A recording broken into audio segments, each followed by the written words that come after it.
Hi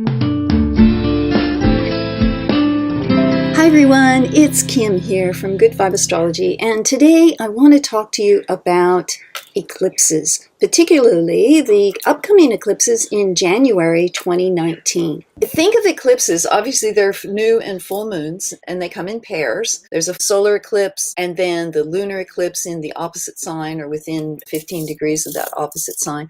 What makes them different is they're in alignment with the north and south lunar nodes, so they're on the ecliptic. Know right away, our key idea with new and full moons is that on the new moon we initiate, on the full moon we release something. So timing any kind of launch or declaration, a project proposal to go with the energy of the new moon is like paddling into the wave. The momentum is with you because it's a building. New moons are always Aries energy, and they're about the launch, the start, the initiation, the get up and go. And then coming into the full moon, tune into what can we let go of? What has reached fruition? What are we tolerating? You don't have to overanalyze. It's just with ease and curiosity, you go into that area of life. It's going to be in a particular house in your chart. It may be on other planets. And that's a signal to what it might be that we want to ease up on. We want to release, just go with the flow. Now, eclipses are the same thing, only 3 times that energy. They're powerhouse new moons, powerhouse full moons, and they always coincide with a message.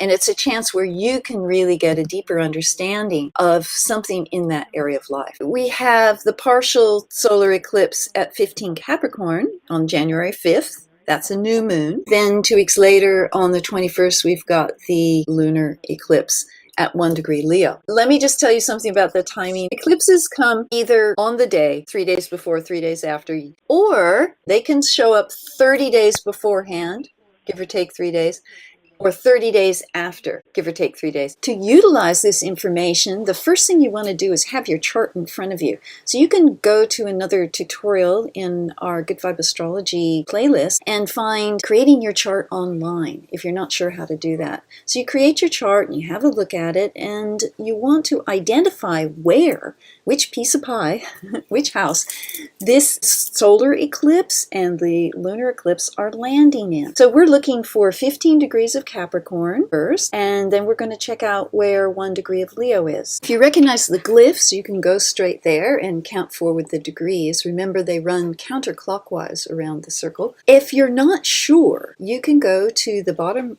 left-hand corner of your astro.com chart, and it will list out half of the houses and the signs and degrees that are on the cusp. The other 6 signs and degrees are diametrically opposite. So if you're looking for Capricorn, you don't see it. You'll find Cancer, and whatever house and degree that's on, the absolute opposite will be the same degree of Capricorn. This holds true for Leo and Aquarius as well. Once you've identified where the eclipses are landing in your chart, then you can connect with the meaning of that house. Here are some key words on the meanings of the houses. You can always explore these deeper, but it'll give you a good idea where we want to initiate and expand, where we want to let go. All right, that's it for today. If you want to learn more about astrology, come to goodvibeastrology.com and check us out. We've got new courses on offer starting January 11th, 2019. Hope to see you there.